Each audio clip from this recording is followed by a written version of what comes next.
Good morning, everybody. Good to see you.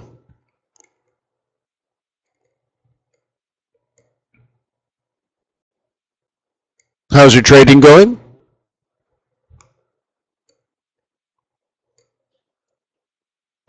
Yeah, very well. Oh, my.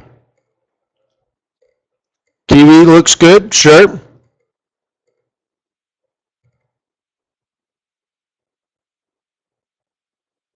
Cool. Well, let's get going. Welcome to today's Forex trading strategy session. It's the 28th of July 2015. As you can see at Forex.today, the host of this event, there's already, at least a dozen, maybe more trading ideas for the day. Very cool. And also, right on the home page is a recording, an archive of yesterday's webinar where we went through the tester. I kept going along doing. I continued going along the process, doing the same thing that we did over and over and over again. I ended up making 6 trades for $900 profit.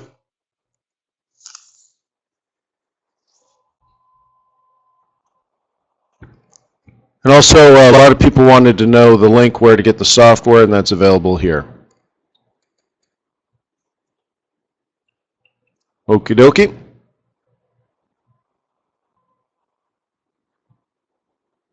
Cool. So today I propose we go through the charts and do our technical analysis as usual.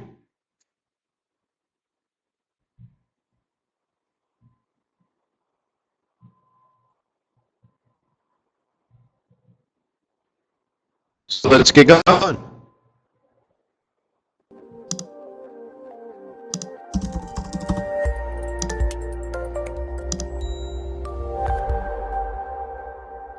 Let me remind you that trading is risky, not appropriate for everyone. Your past performance, good or bad, is not indicative of future results, but always stay small, stay humble, focus on the long term, and never risk money you cannot afford to lose.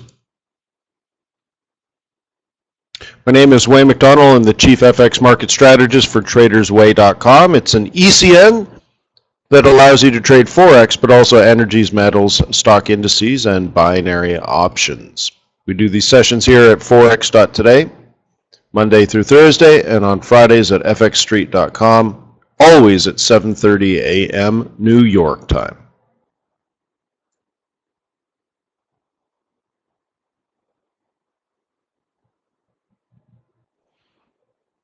So there was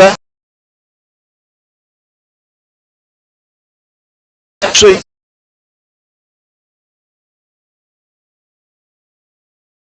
quite building muscle memory and stuff be like that, and asked for me to do that again in the future. So sure, just ask.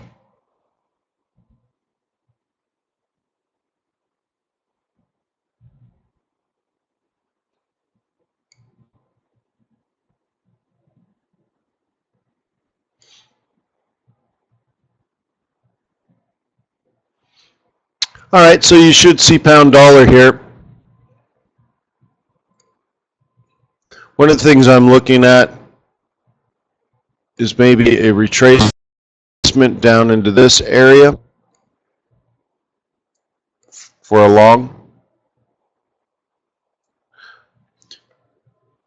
Okay, so you can see this currency pair is up today. Any particular reason why? This is beast, Mike.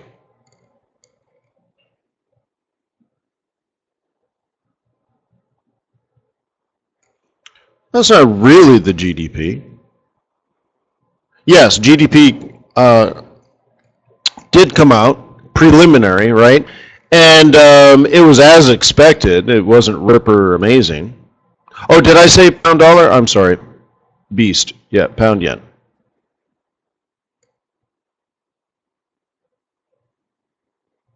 So why? If it wasn't necessarily preliminary GDP, what was it?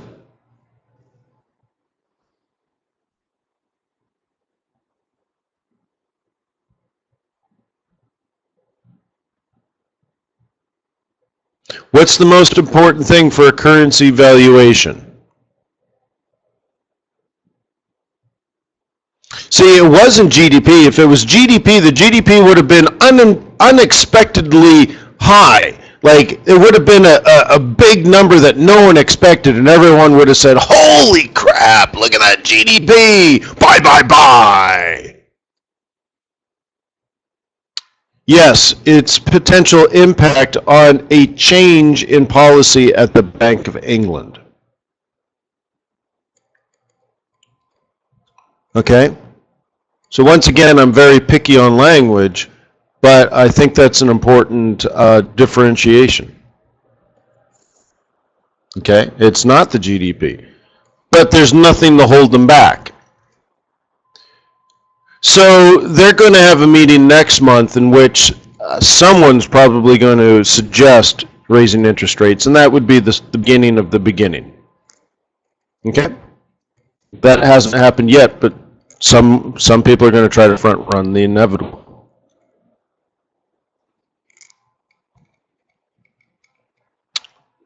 All right. So there could be a buying opportunity somewhere between the 382 and 618 Fibonacci retracement. There's a 15-minute 21, which is a dynamic level support, and a weekly central and endpoint cycle level. Okay.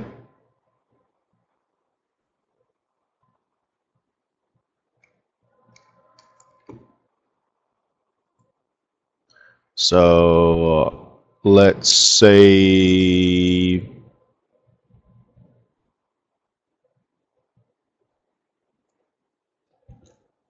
what say you? Does that look about right?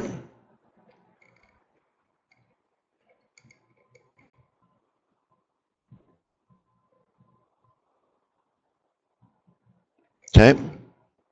That's what I'm stinking.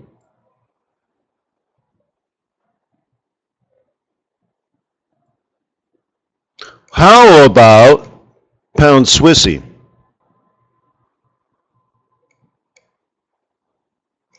Here's a situation we set up last week.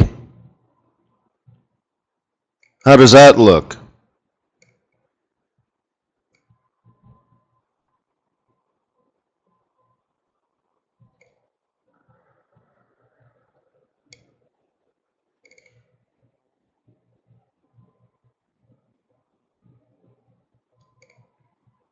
Okay. Even better interest rate differentials, correct?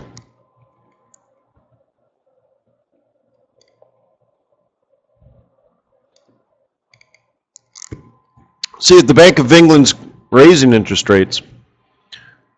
Currently, the Swiss franc doesn't pay an interest rate, doesn't pay a yield, it charges an interest rate.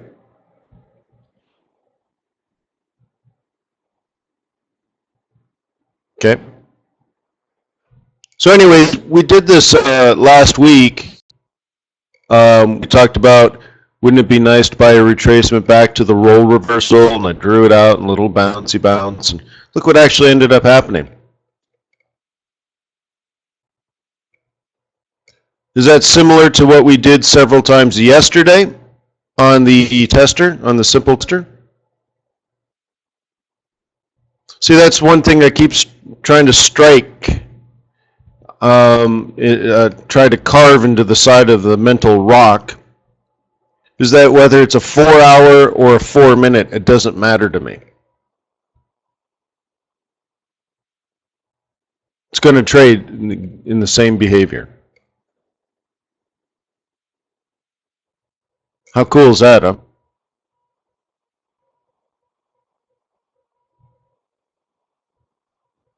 That's 250 pips, by the way.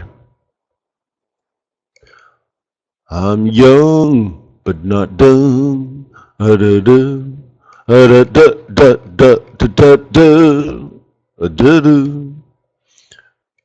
All right.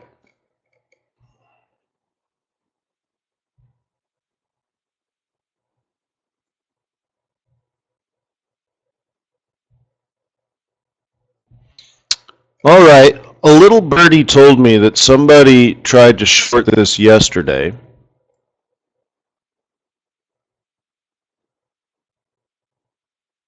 And inevitably probably didn't short it today, because that's just how it works. That's how the world works, right? I want to point out how different the price action is. Oops, that's not what I wanted. Let me do this. Boom. Boo-doo-doo-doo. All right.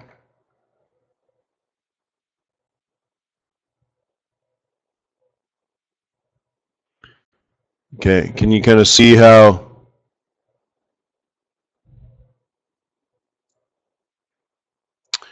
yesterday wasn't very bearish at all?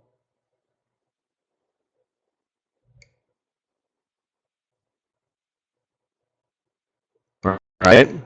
There's yesterday's trading. And then look how today starts. Does it seem a little different?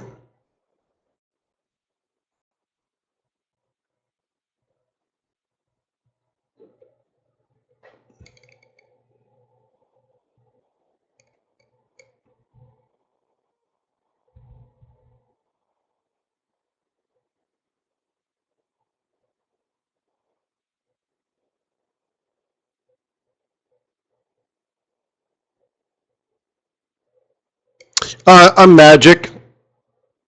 That's how I do it. I drop the powers of the ancestors.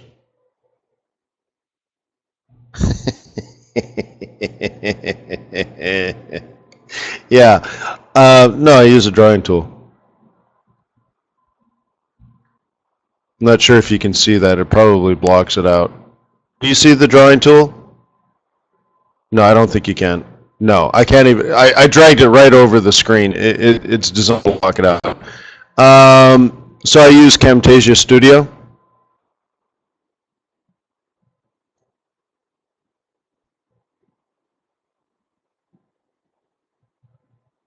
Okay. But yeah, I'm magical, and I have the power of omnipotence. But I'm seeing the doctor for that one.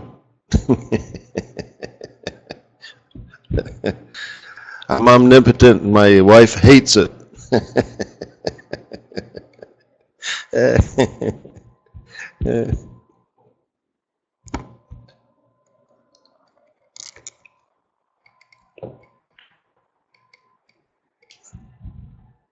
Okay, so what I'm asking you to pay attention to are very basic questions. I tend to ask the same questions over and over and over again. Okay, I just want to. So, are you a bull or a bear? Are you at support or resistance? And where are we trending? Right, price action.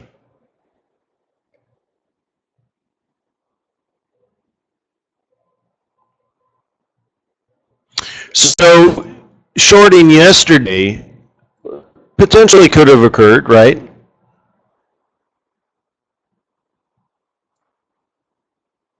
But do you see how you're facing a little bit of a challenge? So you kind of need this to roll over, don't you?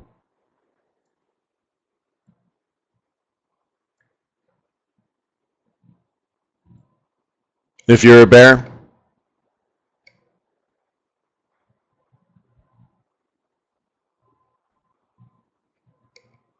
And clearly we don't get it.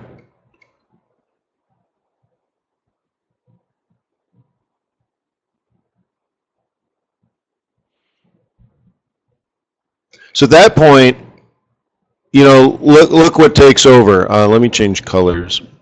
Ba-bum bum, a-ba-bum, a-ba-bum, a-ba-bum-bum-bum. What should I do? We'll go red.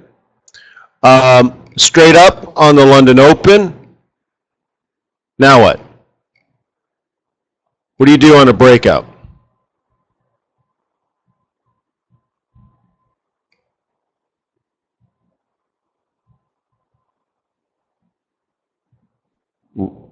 Returns to the scene of the crime. Boom, makes a higher high. Now what do you do? What did I do over and over and over and over again in yesterday's training session?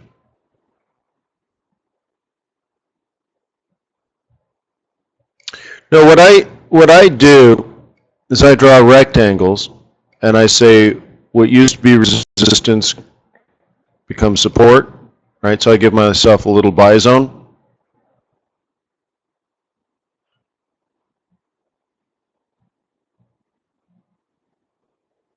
Okay, so when it makes a higher high, then I mark that, and then of course we run out of steam at the end of the day. Cool.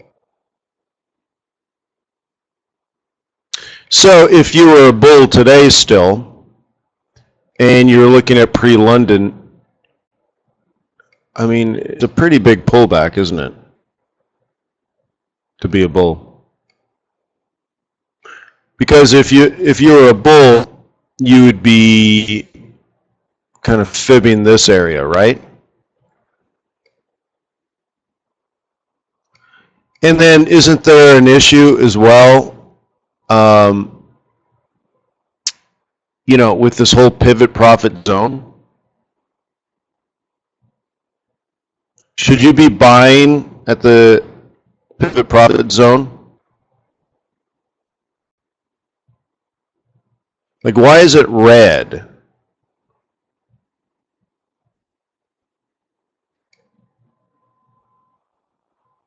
Right? So I hate to be Captain Obvious, but it's important to, well, it's not necessarily sell, it means exit your long trade, right? It means offset your long. Okay? So again, I'm going to pick on language. I don't mean that it's truly an opportunity to sell like this. I'm looking to exit my long positions.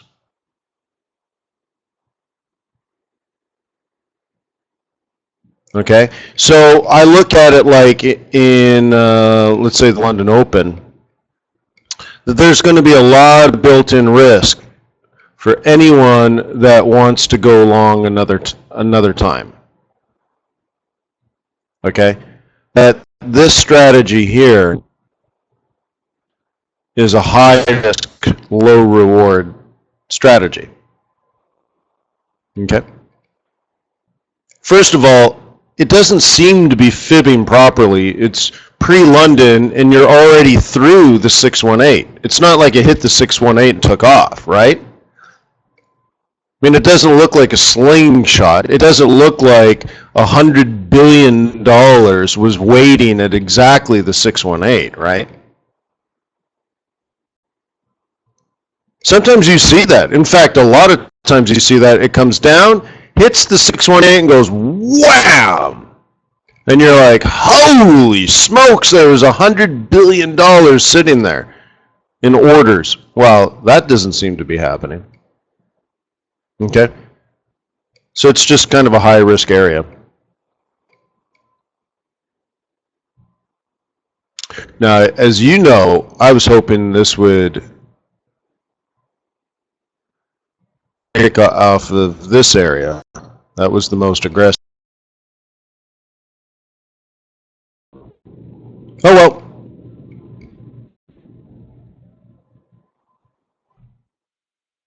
This is the 786.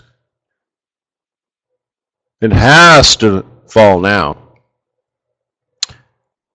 Because if it doesn't, then we'll be continuing the uptrend. You know, like 115 type stuff, right? What happens if it goes higher than 786? well, then it's not a retracement, it's a reversal. So maybe, just maybe, we'll call this a, you know, a 3-wave correction. And then now we should, you know, do this kind of stuff. Okay.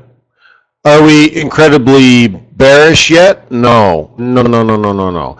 If I was a bull, I would be preparing to buy the sucker. Right? Because what would a bull do? Up, down, up. Hello?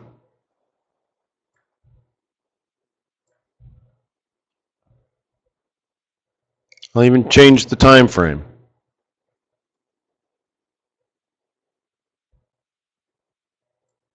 Okay? You can change the time frame again.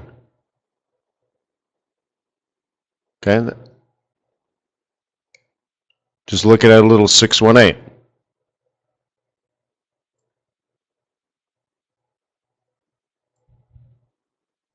Makes a high, retraces back, gone, right? Wouldn't you do that if you were a bull?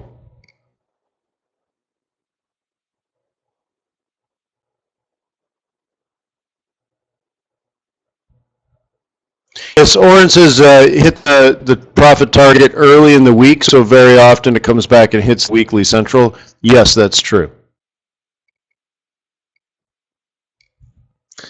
Okay, now you're in particular, you're going to believe that if you're a bear. Okay, so the whole bear thing is, you know, okay, it's not gonna be easy to get down there, because where would a bull buy? They're gonna buy right in here. Okay. It's going to be a lot of defense. So if you're a bear now, how's it going to get through that? Well, you got to take out you have to take out all the bulls. Okay, Oren? For you to do that, you're going to have to take out all the bulls. So it's not going to be a straight shot, is it? So what is it going to do? Well, it's going to come down, it's going to hit the bullish buy zone, and then it's going to go up. Because there's bulls. That's why. But if you're a bear, you believe that we can overtake those bulls.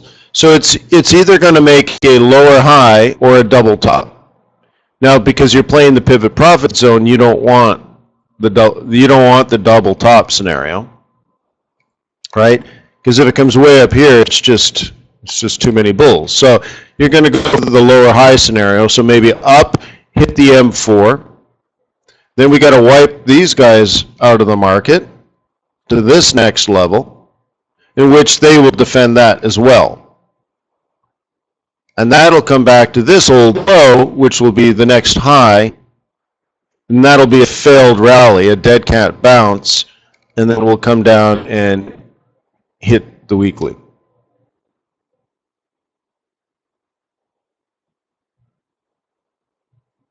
Okay? If that's going to occur, that's how it would likely happen.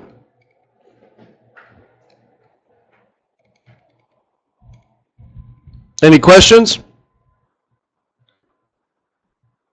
Genius, genius, genius. I think there's going to be some vulnerability in here, actually. Okay, I'm going to add one layer of complexity to this.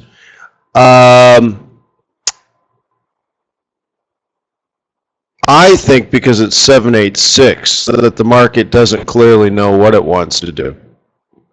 So I'm going to play the idea that we kind of bounce around the 109 to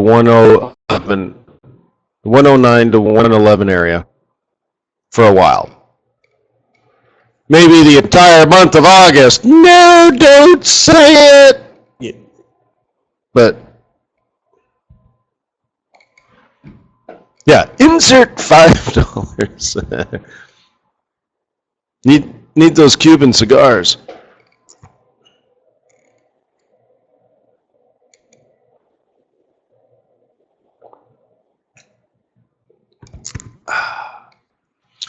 I bought these certified vintage Punch. Do you guys know cigars? Punch is an old brand. Certified vintage. They're like 20 years old. Sitting in my humidor. Oh, they're a pleasure to smoke.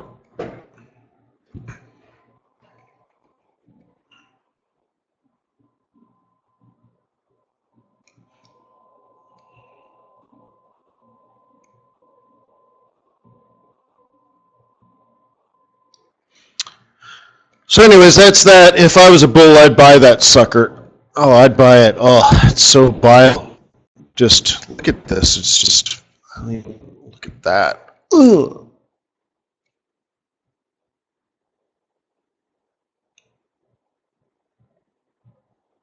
I wonder if Piggy is ready. Let me show you the pig dollar here. Not many cigar smokers, huh? That's too bad. I'd like to do a cigar meetup with you guys one day.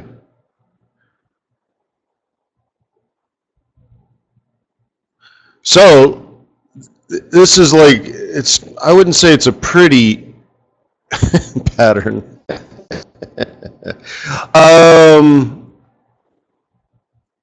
But it could do, couldn't it? Could it not? Maybe. It could possibly kind of head up off of an area like this, maybe. What's the next one? So you can see even on the crazy news, behaved just the way it's supposed to behave. And I'll even throw that in there. Should we buy this?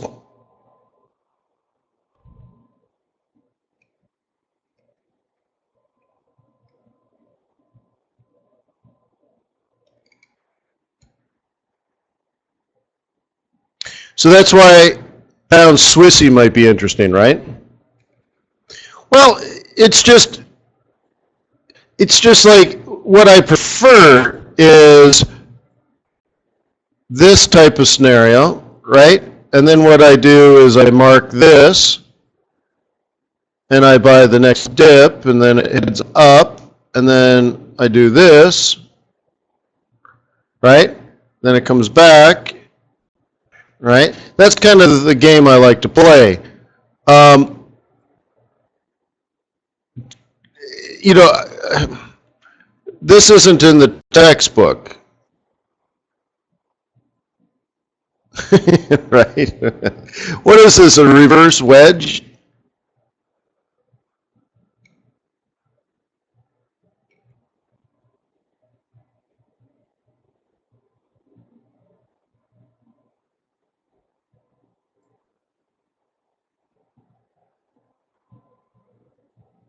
But yeah, so Demeter's got the idea. If it reverses here, it might be, you know, on a smaller time frame, like a 5 minute, it might be worth a shot, right? I just want to make sure we're not juggling knives or something, right? So on a 5 minute chart, maybe it does, you know, this.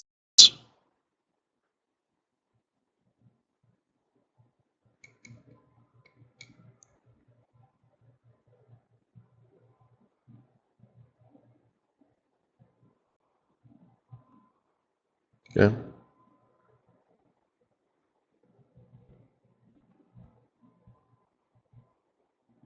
Is that right, Armin? I think I need to set up a PO box.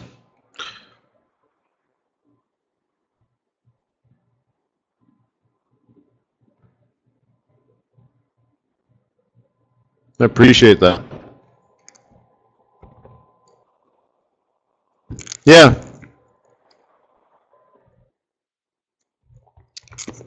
Yeah, I'll take tips like that. Appreciate that. Let me look at, what do I want to do? Trade now if you want to see that one.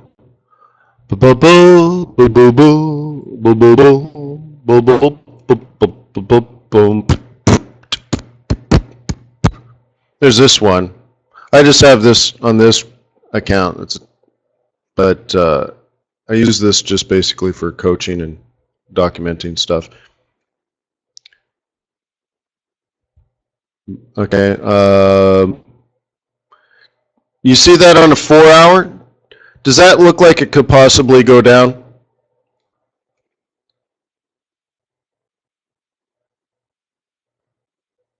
So this one's barely profitable. So why don't you guys grade it? What quality is this? A for which is the best, or F for failure? How would you grade that? Remember, we don't know. It hasn't been in the market very long.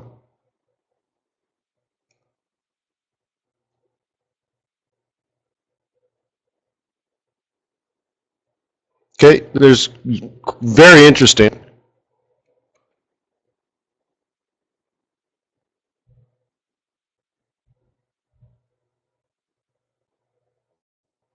Okay, quite a few people said C. Oh, and Chavez says F. No kidding. All right. Wow, an F. That's amazing. Why?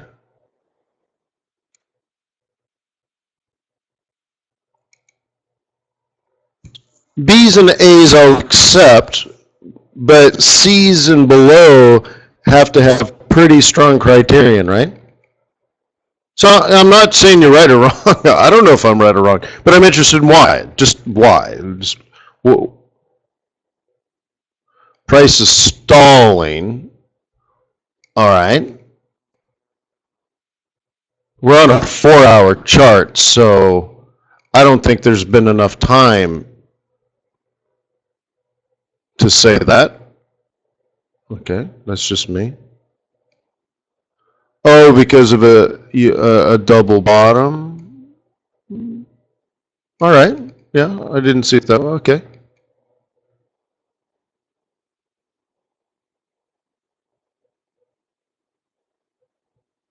Might go to the weekly central and then reverse. Okay.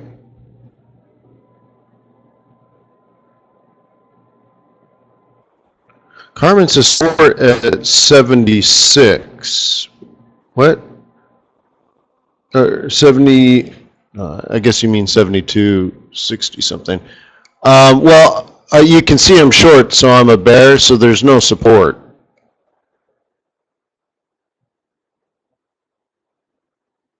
No, I know what Carmen meant. There's no support if you're a bear. There's only resistance. See, the way I look at it, Carmen, is if you're a bear. Okay, let me draw this. If you're a bear and you saw this as support, you wouldn't be a bear. You'd be either neutral or bullish, right? Because the reason I say that is if I'm a bear here, and I'm in a bear situation, right? So let me change the color to red, a little more appropriate for bear. Obviously, I see it like this. Down, up, and what do I expect now? Double bottom or lower low? What is it that I expect the outcome to be since I sold there? A lower low. So therefore, there's no support. Right? That's why I say that, Carmen. I mean, you're right that there's previous price action, but that doesn't bother me. Okay. Maybe it should, which is fair, right? Some people here are arguing that this is a double bottom, and therefore it would bounce there, right? Now, let's say that's how many people think that's more plausible?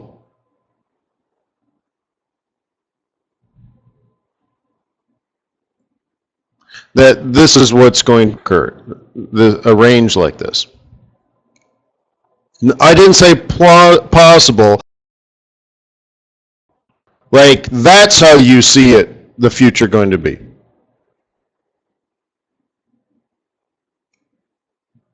Okay? I would still make money, wouldn't I? Or at the bare minimum, move my stop to break even, right? I wouldn't lose money.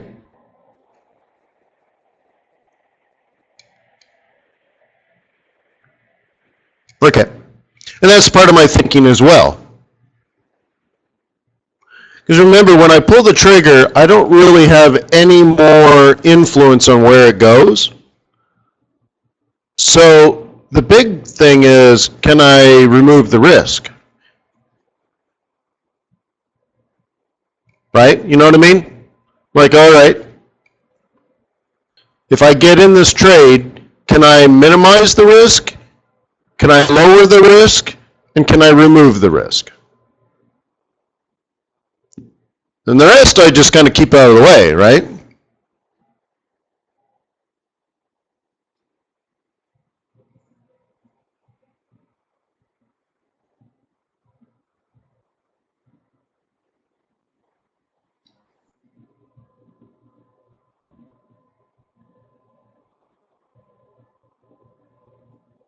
Armin says it could be a fifth wave. Yeah, totally could be.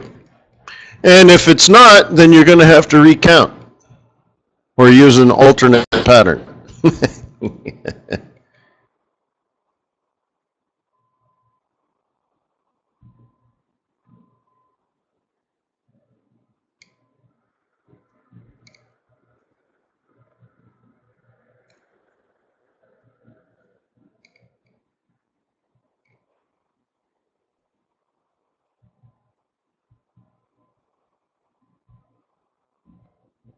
But to me, it seems like it'd be a small loss, right?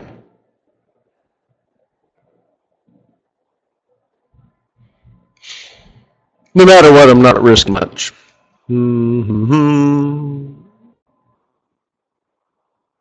See, I'll trade that a lot. I mean, I'm looking at that and I have no problem selling a retracement like that.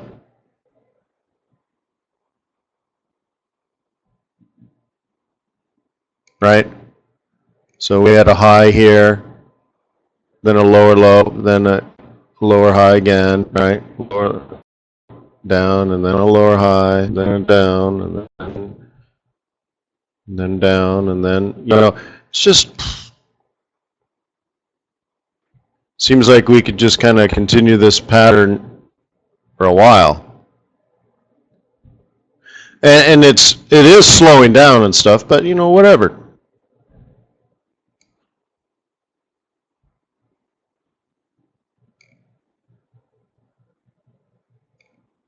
Got to be in it to win it, Bubba.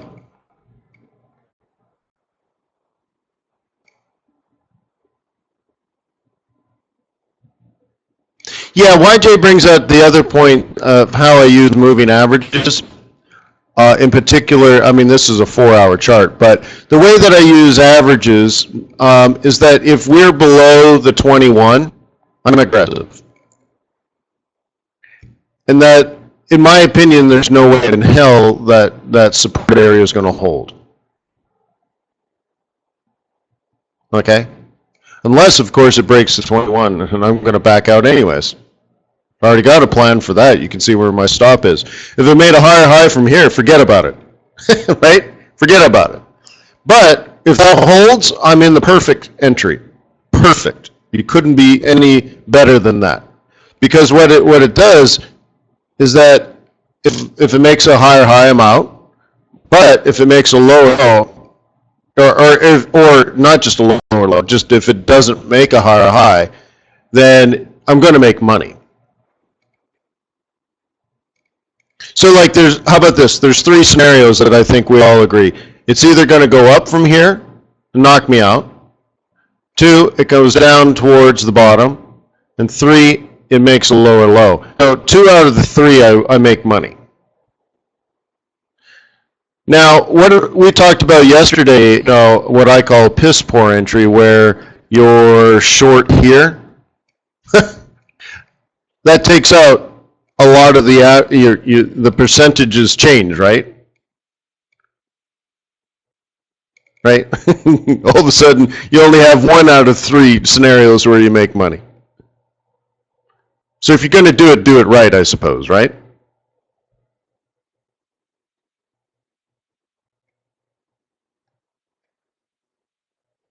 If you're going to sell it high. Whatever.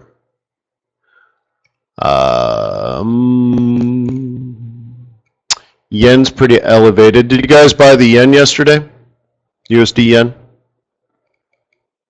This is the yen. I'll never trade the yen again. Looks like this one I missed it by a pip or two. 2 pips.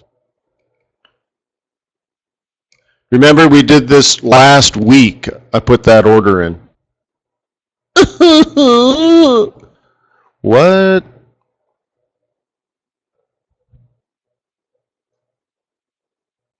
I'll never trade the yen again. That trader awoke before dawn. He put his trades on. And then he walked down the hall.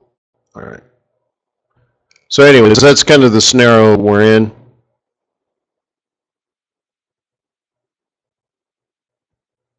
Can you picture? If I was a bear, I'd look to sell in here.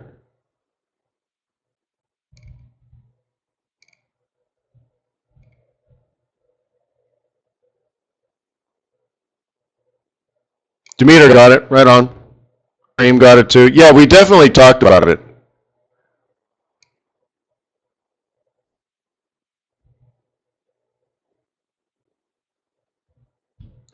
Can you picture what will be?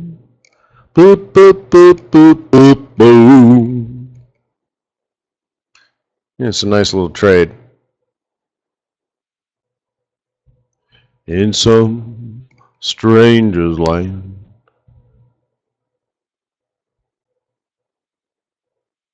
And notice how you don't even have to be like on the first one, right? That if you're patient enough, you just kind of wait and wait and wait and time of day and a bunch of things.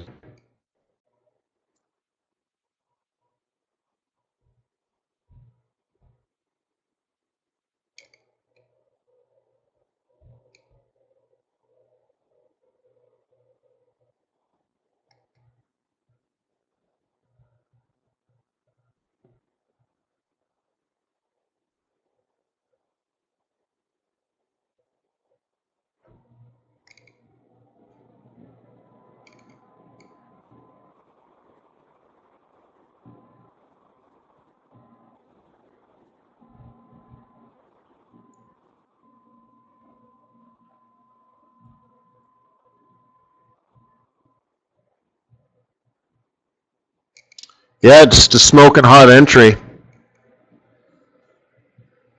Basically, it's a monthly support pivot. So if we're going to use pivot point theory, I don't think I could even fit it in there. MR1. Okay, look at that. Perfect. Perfect. Based on pivot point theory, if this is our bottom for the month, which is almost over, but monthly support 1 bottom predicts monthly R1 as the top. Look at that. Right at the weekly top. Isn't that funny? So if we did this week, the monthly and the weekly pivot points overlap perfectly for the target. Gets us to 125.50. No, sorry, 125 even. Oh, snap! Can we do it?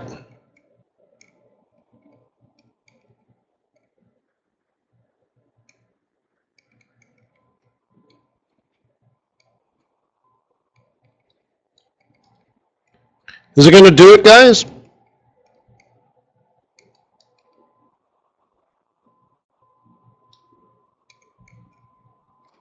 What do you think?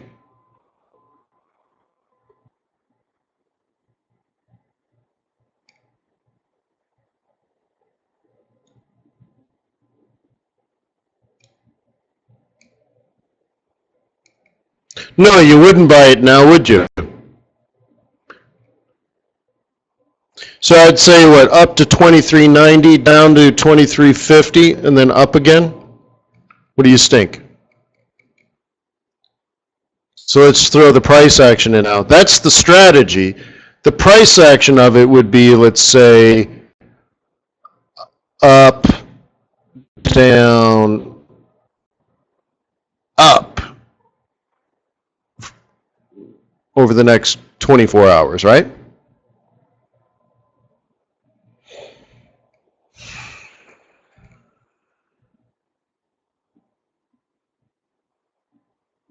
What do you think?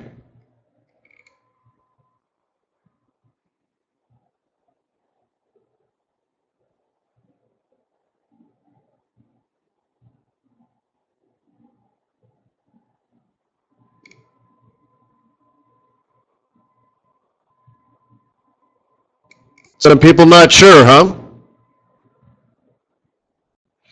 Are there any new people in the room that have only attended, maybe this is your first event or your first 5 events? How many people are relatively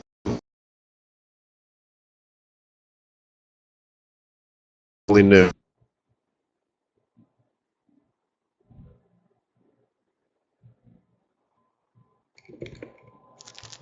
Well, welcome very much. Maybe Sailor Sauce tomorrow will feel more comfortable enough to use his real name. What do you think? So welcome, and feel free to ask plenty of questions. Will I host an FOMC webinar tomorrow? Would you like me?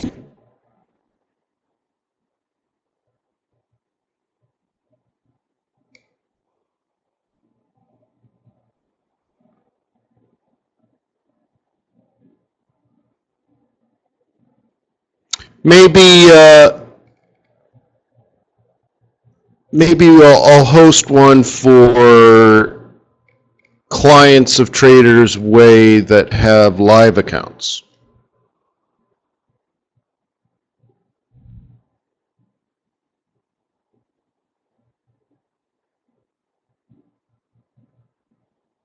Let me think about it.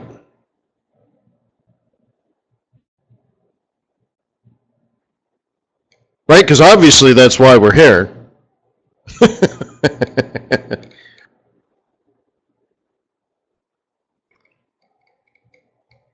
I'm trying to help you succeed so that one day you'll feel confident enough in your trading skills that you'll fund a live account at TradersWay, and we'll become your prime broker throughout your successful Forex trading years, right?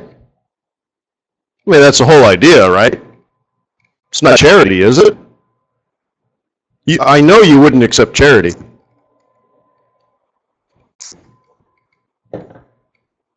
So I just want to make sure everyone's on the clue train. That someone is investing money in your future success with the hopes that you pay it back. I mean, I don't know if that makes sense, right? All right, cool. Then it's going to work out just fine. No one's delusional. So what did we, did we miss anything? USD CAD maybe? And then, actually, you guys wanted to do the Kiwi, didn't you?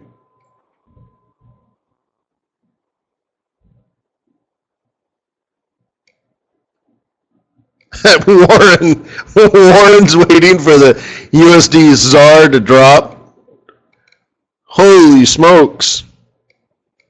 Yeah, good luck with that, eh, Warren? Yeah, I wouldn't hold my breath.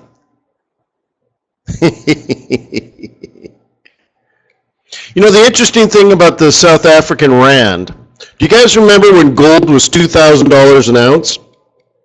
And South Africa was one of the largest gold producers in the world. And then gold dropped to $1,200, and now it's $1,000, right? But I remember reading it was $1,200 or $1,300, right? So a $700 an ounce drop in gold. However, gold on the international market is priced in dollars. And a gold mine, a mining facility in South Africa, pays its workers in rand. But sells their gold on the open market for dollars. So they're actually currency traders. Right? The interesting thing about it is that because of the exchange rate, they were more profitable at $1,300 an ounce than they were at $2,000 an ounce. They could make more money at 13 than they could at 2,000. And the reason is the rand had dropped more in value than gold did. So gold was down 30, 35%, the rand was down 50, 60%. And they were making more money.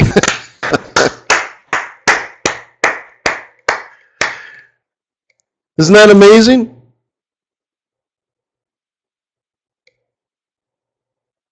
It's just truly amazing, isn't it?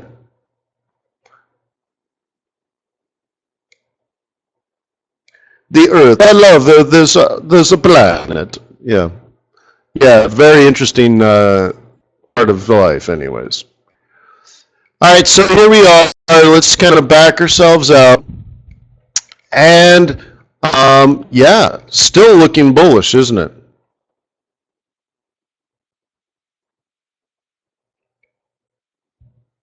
You might recall about 3 or 4 weeks ago, I said that we should probably start cornering the market on Kiwi because nobody in the world was buying it. You guys remember that? I'm like, yeah, I think it's time to start cornering the market and buying up all the Kiwi that people want to dump. Sell it to us cheap. We should just take it over. Just corner the whole thing and just gobble up all the Kiwi. Well, it's starting to look better now, isn't it? And as you know, once you make a high, you buy the next low, right? We got that established. Then we double bottom there, which is kind of interesting. Okay. And we'll see what happens. We're either consolidating or we're going to get a breakout soon. What I'm hoping to see, how about that, is something towards this end.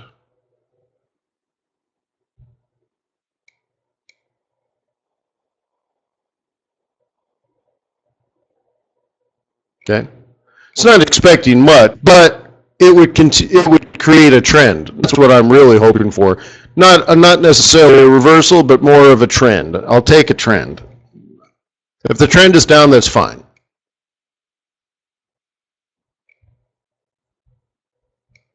Okay.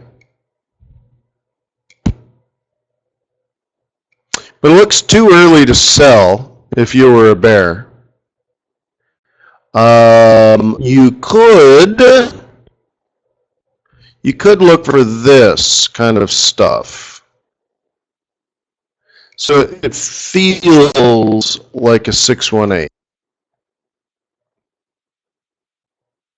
But you could, I mean, no, you could try it. Why not, huh?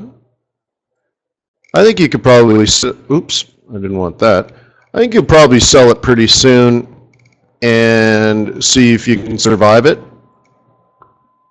Right? So like, your stop is really close, isn't it? Like, look at this as we're talking. We'll try this. You want to see if it works?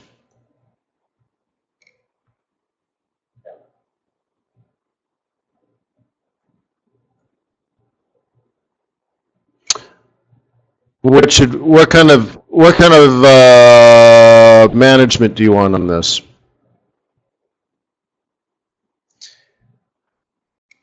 So as you know, I'd like an easy way of taking care of this. How far should the stop be?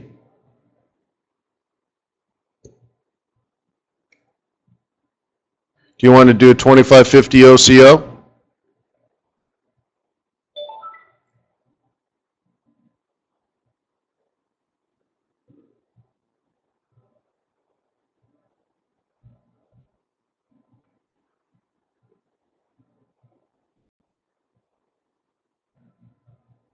Oh, did it not enter it in the market? Oh, there it is. Boy, that took a long time. A little slow. So now there's a stop and a limit.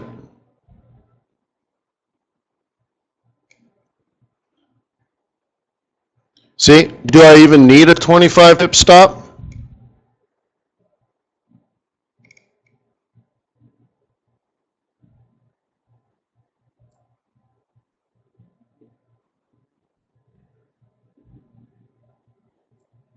So now it's like a 2050 OCO. Could be worse, right?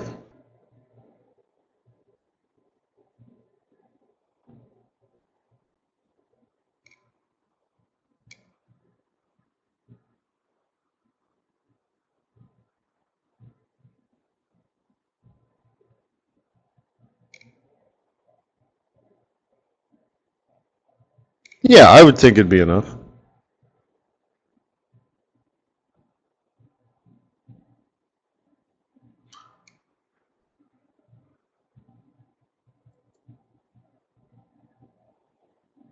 Yeah, more than that, right? So if you remember, you have to already be a bear. I'm neither one or the other. I'm just trying to show you.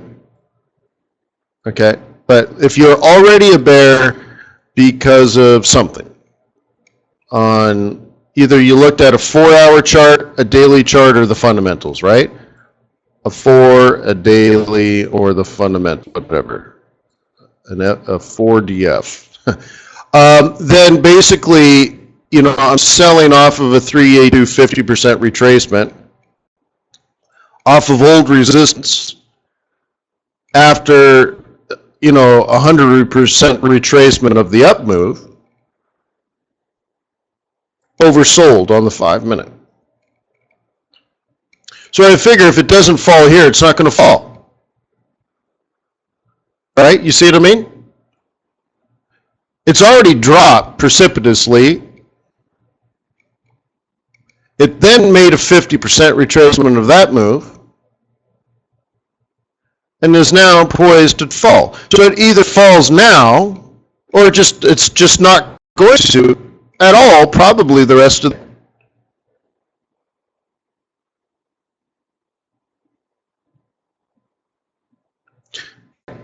And so I'd say if you didn't take a trade like that, you're just not a bear, which is fine. I'm not saying you should be a bear. I'm saying you should have already made that decision yesterday. There's nothing on these charts, guys, that should make your decision on strategy. You shouldn't wake up in the morning and say, I wonder what I'm going to do with Kiwi today. You understand that? If you're looking at your charts, trying to figure out what the strategy is so that you can make a trade now, you're not doing it right.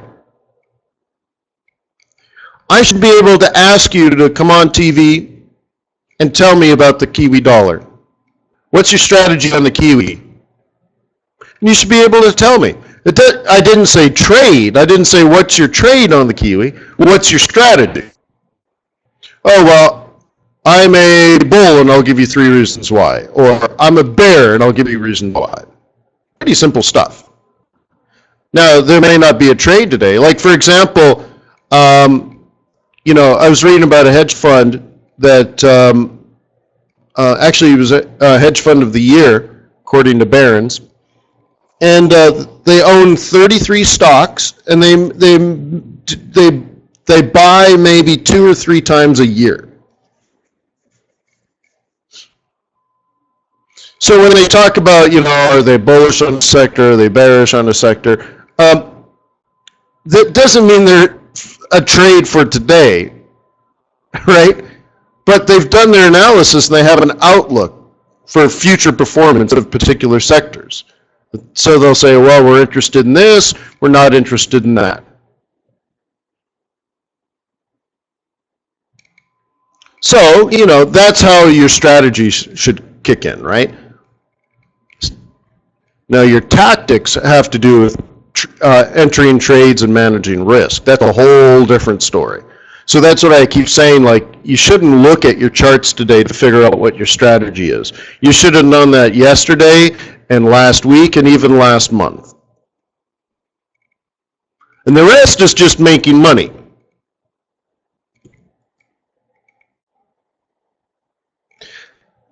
And I'll venture to guess, if you're not making money, it's because you have no strategy.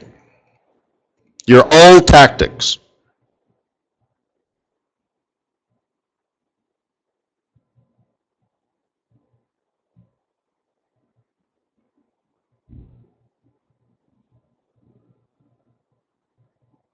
Right?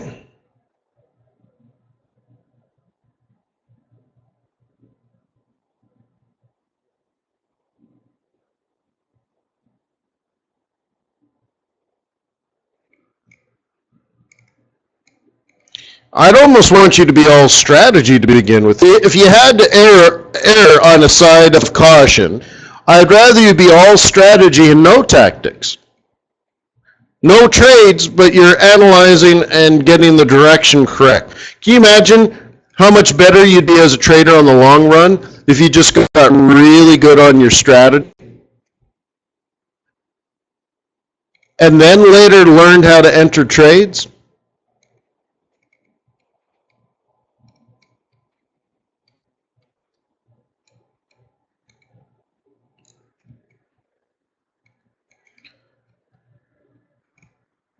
Yeah.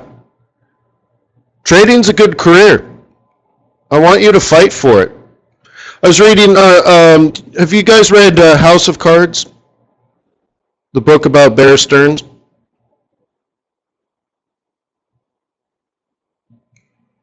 I like picking up, how in various, sources of information. No matter what it is, it's very difficult to find out how much money people make. Right? You just people don't talk about it in the Western world. Maybe in other cultures they do, but it's taboo. You're not supposed to ask somebody how much money you make. Hey, how much money do you make? Well, you're not supposed to ask me that. So every once in a while, like when you come across what somebody makes, I find it interesting. So one guy was a trader, and he's in this discussion about his career at Bear Stearns, a month or two before the collapse.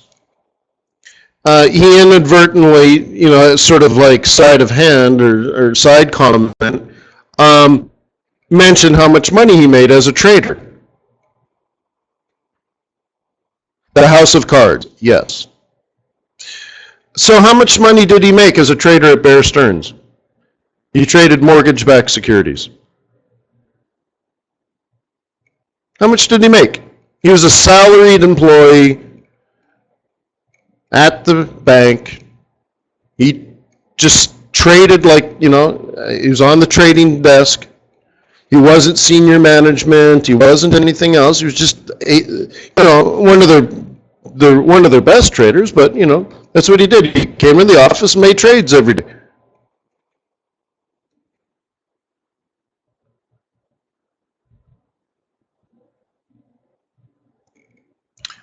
What was his annual income?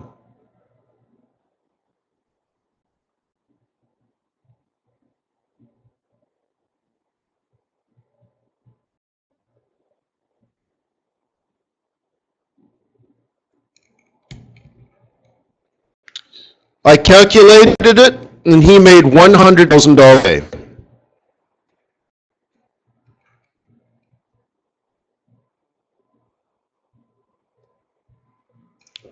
Which is somewhere in the neighborhood of $25 to $30 million a year.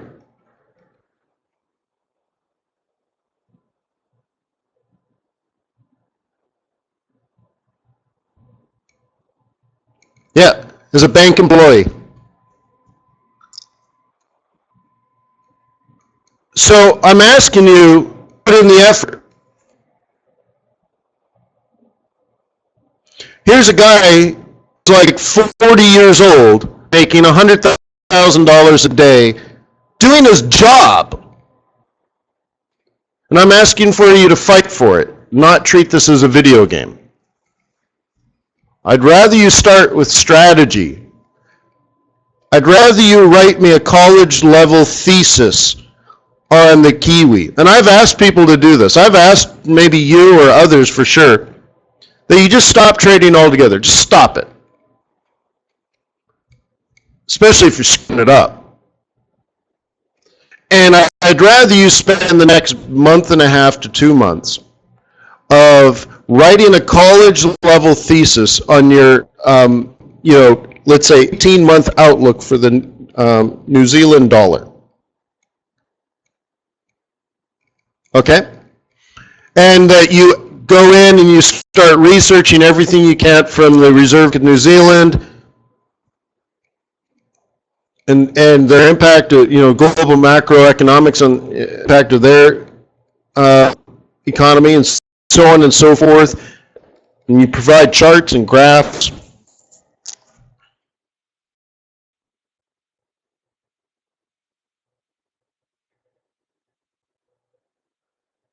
Now, Zeal, that's it. He's not trading his money. He's an employee at the bank. So they just pay him that salary plus bonuses. Obviously, he's a good trader, right? I mean, if you lose money, you don't have a job. I mean, what kind of trader loses money?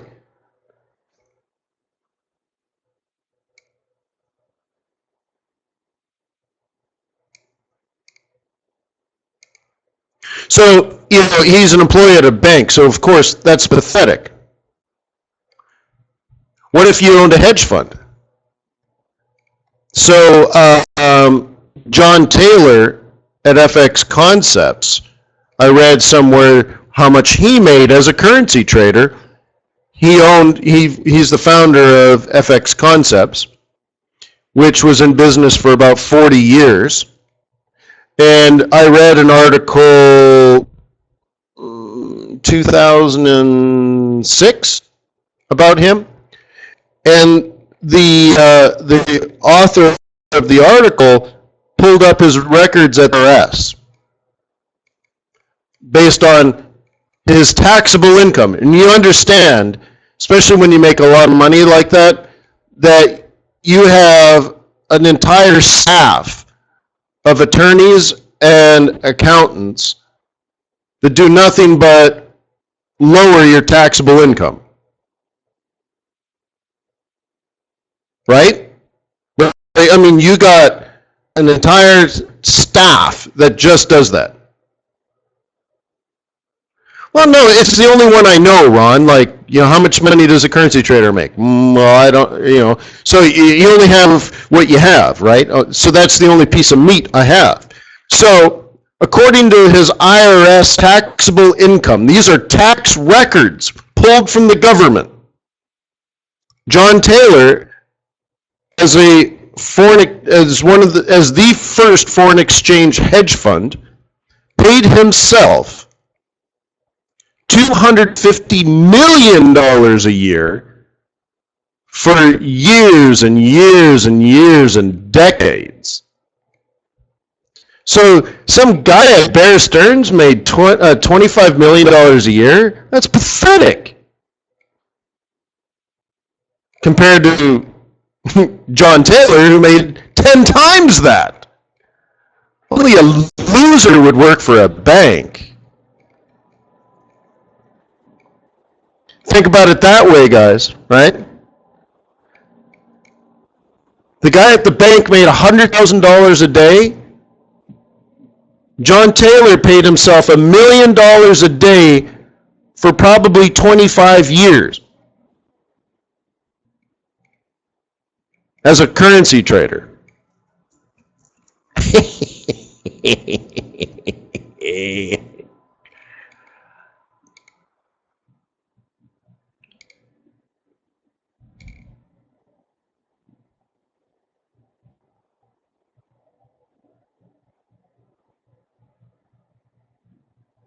No, no, no, no, no, no, no, no, no, no, DeBista. No.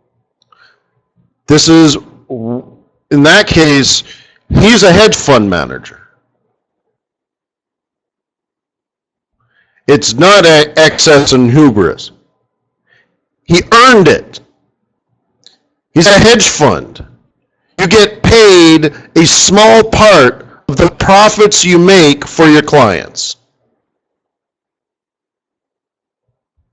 You lose money, you're fired. Plus, I'm sure he has a payroll of what? $25 million a month or something? I mean, like, so if you don't make any money this month, you still have to pay your payroll. You see what I mean? Like, you know what I mean? He doesn't work at a big fat bank that is sitting on, money coming in from other sources, No, no, no. When you're a trader, guys, when you're truly a trader,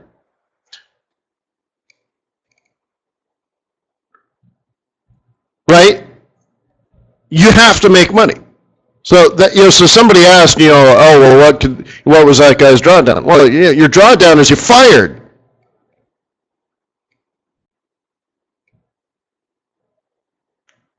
Oh, but he made 25 million last month. Oh, very good. You're fired. So in currency trading in particular, but managing other people's money in general, you're only as good as your next trade, not your last trade. Not even the one you're in now, because you already did it. So you're always one trade away from being fired. Do you understand that? Oh, but last month I made 25% return. Yeah, well, this will be fired.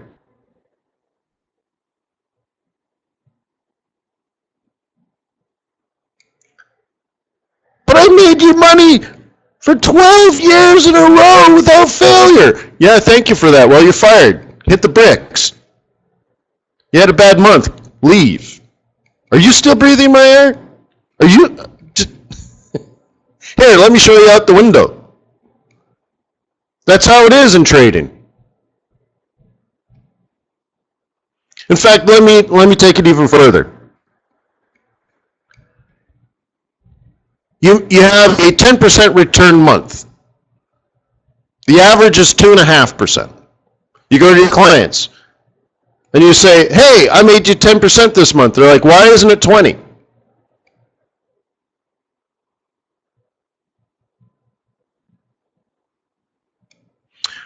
Then the next month, you lose 2% and you're fired. That's how it is.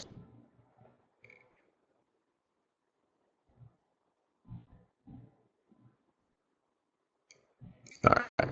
So get your house in order, man. Let's go back to the euro just for fun.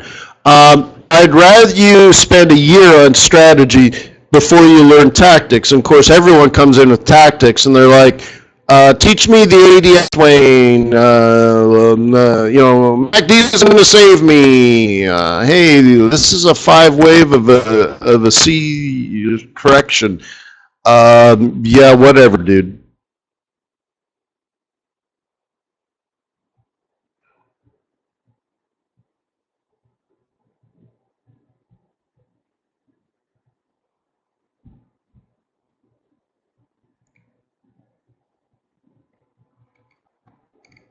You should be able to say, without a shadow of a doubt, what the dollar is going to do over the next 6 months. If you can't do that, forget about it. Just don't even try.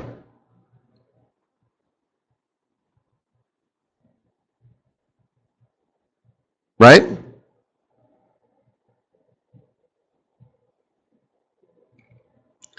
What's your outlook for the British pound? If you don't have a conversation, you're not on the clue train. Just think about it. Every professional, let's say I throw a cocktail party and 100 currency traders show up. They're all professionals. Some are bankers, some are hedge fund managers, some are managed program guys. We're all hanging out having cocktails, and I ring the bell and I say, all right, topic for conversation for the next hour is the British pound.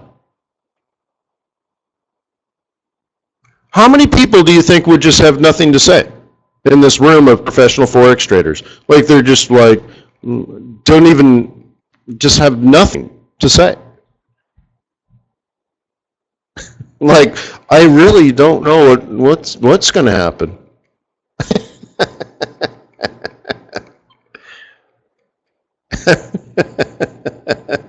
You know what I mean? It's just astounding. What's it going to do for the 6 months? Oh, I was hoping you were not going to ask me that question. I mean, just imagine if you're trying to raise money from investors, and you got this whole PowerPoint presentation how your strategy is better than everyone else's strategy, and your client leans forward and says, "That sounds really good. Can you tell me what your outlook is for the British pound?" And you say, "Oh man, I was hoping you wouldn't ask me that." You got me. You got me, man. I really don't know, man. That was like the one question. Right? That was the one question. Shoot. Can we talk about the Canadian dollar instead? I mean, I don't know. It's just funny, right?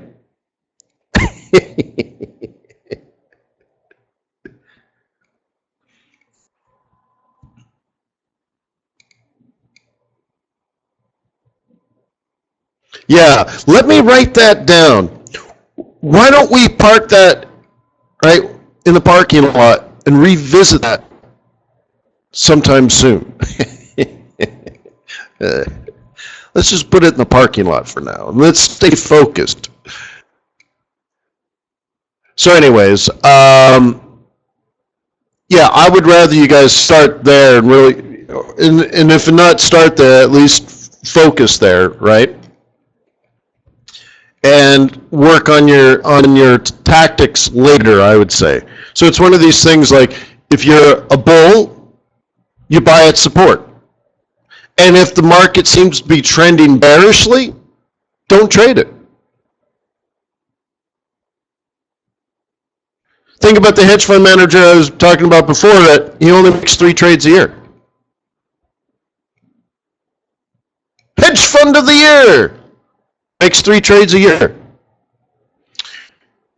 Right? So I'd rather you have a strategy too, and you say, well, I'm bullish on the British pound. I tend to track the MPC very closely at the BOE. And I'm looking at the inflation data, I'm looking at the jobs data, I'm looking at the output data, and then correlating that to general, macroeconomics globally. And based on A, B, and C, I'm a buyer of the British pound. So these are the levels I'm looking at. I'm looking at level A, support level A, support level B, and support level C. These are the areas in which I would like to buy the British pound over the course of the next week or two. Huh. Well, that actually kind of sounds smart.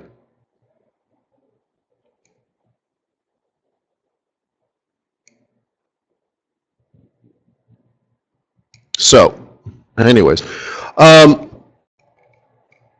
taking a class starting in September. I have to go back to school. I go to this little school called Harvard, and it looks really interesting because my professor isn't even a professor. He's never had a job, as far as I can tell. He's just a finance researcher. That's what he's been doing for the last 40 years. He does research.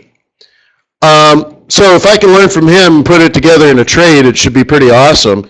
It sounds like a fascinating class, but every single day, I'm going to be required to tap into the Fed's databases just to do my homework. I'm really looking forward to that.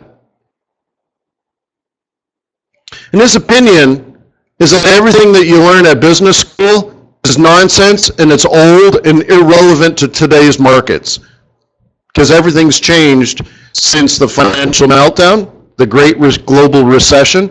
And he says, almost all of it has changed everything. So if you're at business school taking business classes, you're learning everything that used to be right. So he's like, we're not going to cover any of that nonsense. No joke. It's not. I'm like, cool, man, bring it on. And he's like, yeah, so none of it matters anymore. We're going to just look at central banking policy, macroeconomics, and we're going to data mine our own data right out of the Fed's databases. Holy smokes, huh?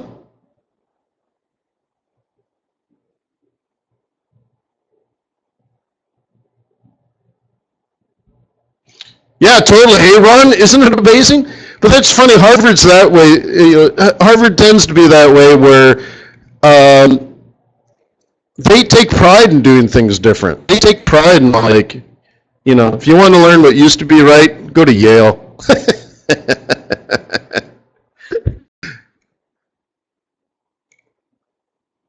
They're funny.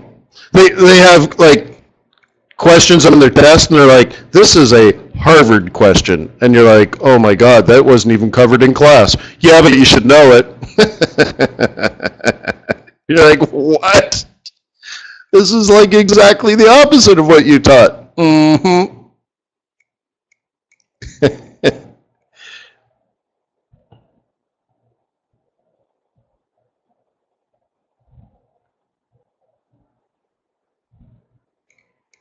So anyways, so I'm looking forward to learning something new because I love learning something new. So I'm going to spend the next 6 months hardwired into the Fed's database.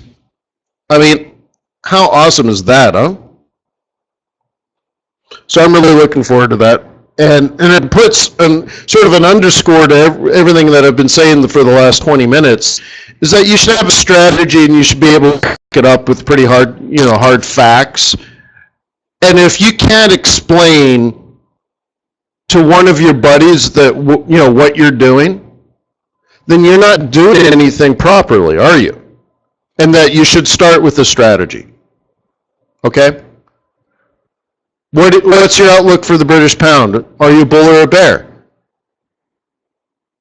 Or the other way around. Are you a bull or a bear on the British pound? And you're like, Wayne, I'm a bull. Okay, why? Right? Why? Why? Well, I'm watching all this stuff. Well, it's funny how a lot of people, they'll be a bull, and they'll say, well, I hear rumors that the Bank of England might be raising interest rates, but they're not actually following any of the data, right? They're just like, well, Wayne told me at a meeting, because I've been prepping you guys for the Bank of England since February, well before you heard it in the news. So, you know what I mean? So, what's your deal? What is it that you do? That should be an easy one, right? What are you doing? What are you doing? I'd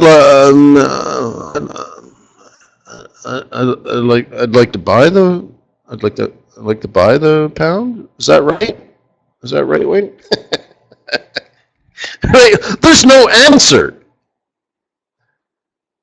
Right? There's no answer that I can give you. Right? Am I right, Wayne? Was that the right answer?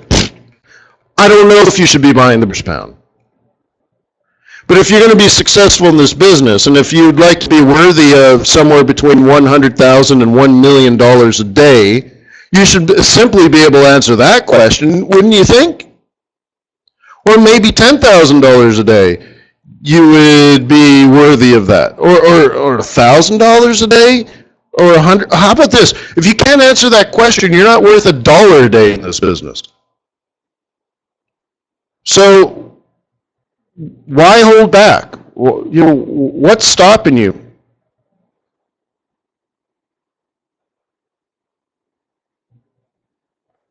Right? And if I'm making you mad, I don't mean to make you mad. I mean to get you to change your behavior.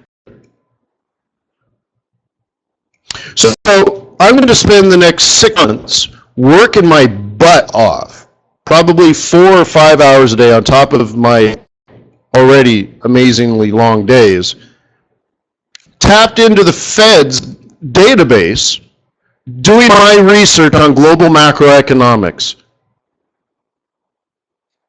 so that I can get better. What are you going to do? Are you just going to log in every day, listen to my webinar, and play around with some trades and throw it down? Yeah, oh, try this, try that, study the ADX, go do another webinar somewhere else, and is that what you're doing? Well, I believe I bring a lot to the table every day, not just in the trading quality or analysis, but I think I give you pretty good advice, and I hope that comes across well. But I do give you advice on things that you should be working on, right? I do give you specific advice on things you should be working on, like looking for very precise patterns and perfecting it. I think I said look for double tops and double bottoms with 1, 2, 3s and trade that for the next 6 months. I don't know if you're doing that. I say things like do some research and learn something about fundamentals, or look at your long-term charts, create a bias for a currency, print out a chart, and write down your bias on the chart and put it on your wall. Stuff like that, over and over and over again. How about this? I think I told Mike to do this, where you take the US dollar, because it's the reserve currency. In my book, I say you should become a greenback guru first, if you've read my book. And I said you should focus on everything you can possibly learn about macroeconomics, microeconomics, and other fundamental analysis in regards and specific relation to the value of the US dollar. You should master the US dollar first and foremost. So maybe you're working on that, right?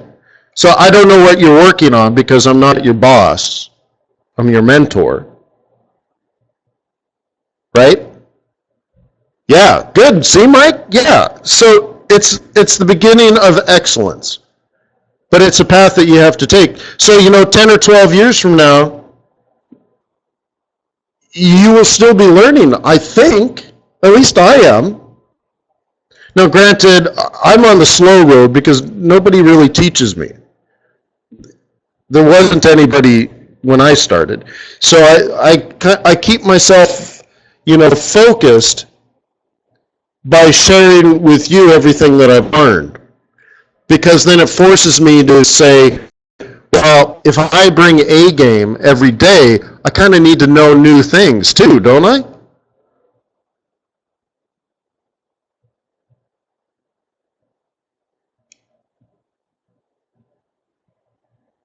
So I have to keep continuously learning because I don't want to let you down.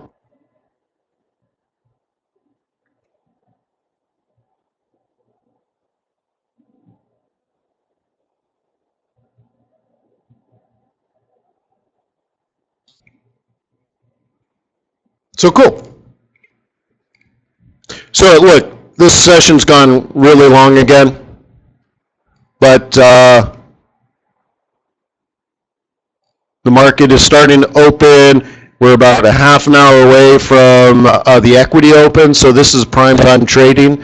I'm hoping my Aussie dollar will wake up and start producing, because the money starts flowing right about now because the equity market's going to open, so maybe if the dollar gets strong, the Aussie dollar is going to come down, right? At least that's the plan. That's where I am now, and I think it's looking good. It's at least not going up anymore, and I sold at resistance, so I'm happy. So peace on earth. May the pip be with you. May your profits be above average. And again, I hope the speech doesn't insult anybody. I certainly don't want to insult you, But I would like to inspire you, to take your game to an even higher level. And I hope you do believe I want you to succeed.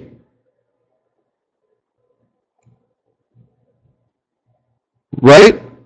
And maybe, just maybe, you say, I don't want to be some pathetic trader at a bank that only earns $100,000 a day, because that would be undervaluing your contribution.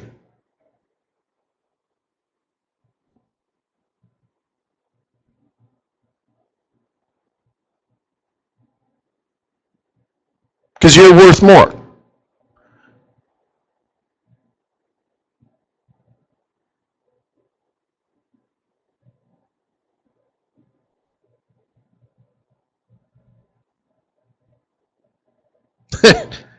Maybe 10 times more.